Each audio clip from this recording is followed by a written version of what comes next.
Сәлем барлықтарыңызға. Бүгін біз 7 айға толдық. 7 айлық сәбилер айтарлықтай белсенді бола бастайды. Арқа бойын түзу ұстап, біраз уақытқа дейін отыра алады. Балалар сенімді түрде жер бауырлап, кейбіреуі еңбектей бастайды. Әсіресе белсенді сәбилер қабырғаға тіреліп тұра алады және қолын тіреп, өз бетімен тұруға тырысады. Бала екі қолына да ойыншық ұстап, оларды бір-біріне соққылай алады.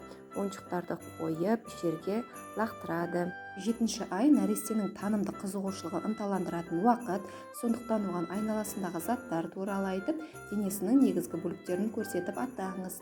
Тұрмыстық дағдылары да жақсарады. Енді нәресте тамақтану кезінде қасықтағы тағамды жеп, шыны аяқтағы сусынды ішуін жалғастырады. Кейбір балалар төгілмейтін тостағаннан немесе түтікше арқылы ішуді үйренеді. 7 айлық сәбилер ересек адамдарға еліктей бастайды.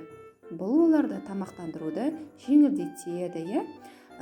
Қазір өзі осылай ыдысты өзім ұстаймын дейді. Қасықты да өзім ұстаймын, өзім жеймін деп осылай тартқылайды бәрін. Сонымен қатар баланың сөйлеу орталығын жандандыру үшін баланың ұсақ моторикасын дамытыңыз.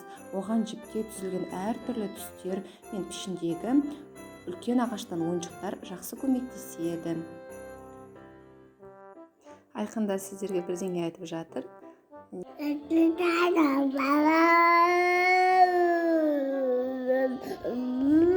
Бізде жаңалықтарымыз осы. Келесі айда кездескенше сау болыңыздар.